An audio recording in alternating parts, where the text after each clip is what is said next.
the Chase Thomas Podcast, for people who have nothing but time to kill. He was super successful in a Heupel offense. Mackenzie Milton, right? Like those guys, you know, like, do I think of them as like the model of a dual threat quarterback? No, like they're not Michael Vick or anything, but they do have some athleticism, certainly. What concerns me about Nico, quite frankly, is you're right. We did see him run against Iowa, and he ran beautifully. Like he did that very, very well. And, you know, I think the interesting thing was there were some designed runs in the game for him. You know, it wasn't just all him like taking off on a scramble. I think what scares me for him, and like, you know, I think what needs to be answered for him is that game. You know, he was what? He was pressured. Well, I guess totally last year, he was under pressure 21 times and he was sacked 7. And his average time to throw and when under pressure is 4.34 seconds, right? Like that's a small sample set. We've only seen him start one game, so I wouldn't overreact to it yet. But the thing that I would overreact to, or not overreact to, but at least put a pin in, is 21 snaps under pressure last year, and he only threw the ball 8 times.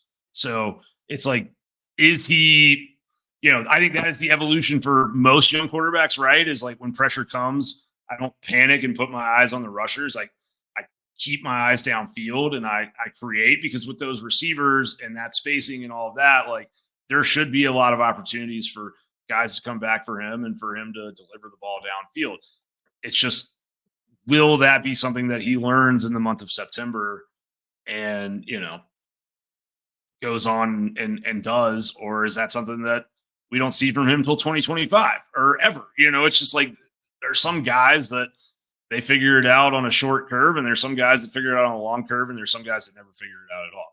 Now, he's got all of these tremendous physical gifts, so you sit there and you look at him and like you're very excited with the potential of what he can be, because it's like, well, if he does figure this out, it's going to be insane, right? But you know, I think that Iowa game is so hard to understand, really, man, because like that Iowa defense was this very unique animal, and it was kind of the situation where it was like, well, if Tennessee doesn't turn the ball over, they're going to win the game. So there was a lot of reason to be risk averse in that game.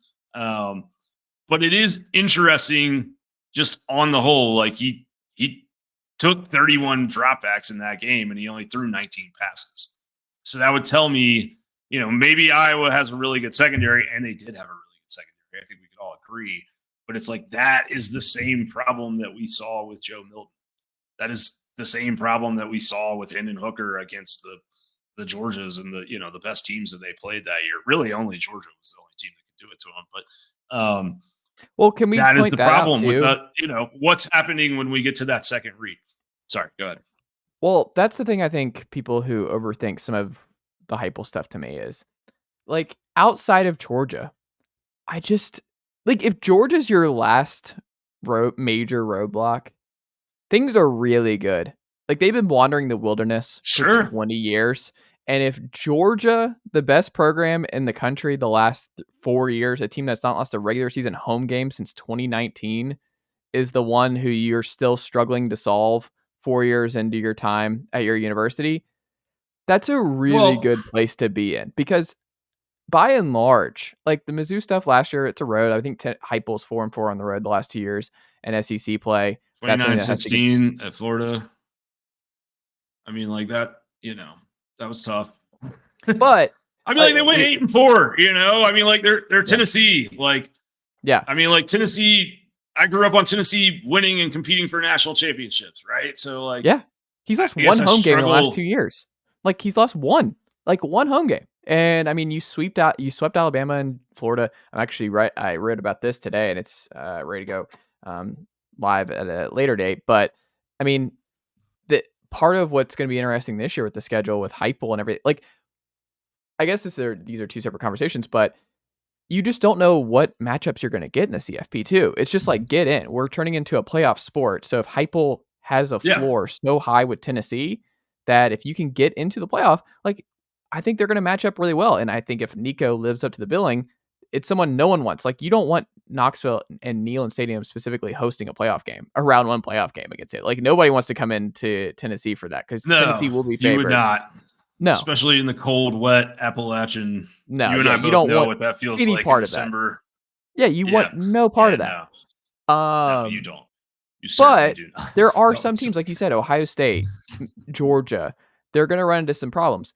But, like, that's a great spot to be in. If that's your final boss and you're, like, I don't know. Do you know what I'm saying? Where all right, just so it's no, I hear what you're saying, and I think within the context of everything that Tennessee football was prior to him getting there, what you're saying makes a ton of sense. This is also, though, like, why I continue to kind of half jokingly say to you when we talk about some of these things, like, Heupel is not going to be the guy. Like, for like, you guys, by you guys, I mean Tennessee fans. Tennessee fans will grow tired of this. Like, they will grow tired of, being 9-3, but you're not really competitive with the three best teams on your schedule. And I think look, 2022 was a really special year, and what they did to Alabama was stunning on a lot of levels. I guess the question you should also ask, and I ask, is like, okay, Heupel gets to evolve, but I think when what happened in 2022 happened, it kind of put everybody in the SEC on notice. And I think attention started getting paid in the offseason to, like, almost like the way that you would spend a week or two in the offseason planning for a triple option team that's on your schedule. Now I think you do that with Heupel. And so it's just a question of, like, there's always, offense always kind of seems to take the step forward, and the defense always kind of comes and meets it at that level. And this has been going on for 100 years in our sport. Like, are we going to continue to see some of these staffs that haven't quite figured out Heupel yet? Like, I mean, like, Missouri last year was really good on the back end, right? Like, they had two good boundary corners, but, like, that wasn't a blue chip ratio roster. That wasn't a team that had, like, recruited at some insanely high level. So it's like, well, I would imagine that, Kentucky and South Carolina and whoever else that Tennessee plays, like, they're going to go and probably watch what Missouri did more than they're going to watch what Georgia did, because Georgia has options to do things that only, 2 or 3, 5 programs in the country can do. Missouri, however, like, if Missouri starts solving you, if Florida starts solving you on some level, then, maybe they figured something out. I think at the end of the day, honestly, like, there's a lot of oversimplifications that probably happen with Heupel. Like, that Georgia game in 2022 created this narrative of, like, well, if you can stop the run with the light box, you can stop Tennessee. It's like, well, that helps, but, like, having a couple really good, a couple guys that were, like, future second round boundary corners with length and speed to be on space was good. The fact that Georgia gets off blocks on the outside and stops these little screens, like, and takes away the free yards, that's part of it. Like, there is more than there are also one some key thing drops that on back in that one. There were some close misses, and you just can't miss in the margins against Georgia. There were some margin ones, like Tillman had one, and a couple where, like, you got to have those issue. Yeah. But I mean, it's hard to call a 50-yard pass a gimme, but I understand what you're saying. Well, when you look at the course of the whole season, yeah, like, those were huge. Yeah. And I mean, Georgia hit on those. Like, I think Stetson hit one. Like, I think it was Arian Smith early in that one. Like, he had a big bomb at some. Like, if I remember correctly. Smith, yeah. Like, those are huge. And I think Tennessee just missed their spots. Like, they missed their moments in those. They had 3 or 4 where, like, you just can't miss those and have a chance. I think that's the criticism, though, right? Is, like, yeah, you're playing deep ball roulette. And is that what you want your program and your season and all of that to be kind of, like, reliant on? Is we're going to throw 4 deep balls or 6 deep balls a half, and if we catch half of those, we probably win the game. If we don't, then we probably lose the game. Yeah. And so I think it comes down to, everybody wants explosive plays, but you have to be able to drive the field in small chunks against I think some of these really, really high level defenses. And if you don't play those, or if you're better, like that's the final thing we like on the Tennessee Georgia front and we can put a bow on it is we're now at a point where you and I have talked about this privately of like what happens when Heupel gets an elite class and he starts stacking like elite blue chip talent and Tennessee's in the blue chip ratio. What does that look like? What evolution? Because I mean, Tennessee has the best defensive line in the SEC this year. And what does that do for Tennessee's upside? What does having only blue chip receivers and a multitude of options who can get open, tight ends who are just like Ethan Davis, at Collins Hill, he is going to be, if he's healthy, a really, really good playmaker at the tight end spot. Like, what's going to happen if they're stacking 4 and 5 star offensive linemen that are going to be able to better protect their star quarterbacks? Like, I think this is now a gigantic portion of the Josh Heupel era where they were ahead of schedule and then they took a step back last year.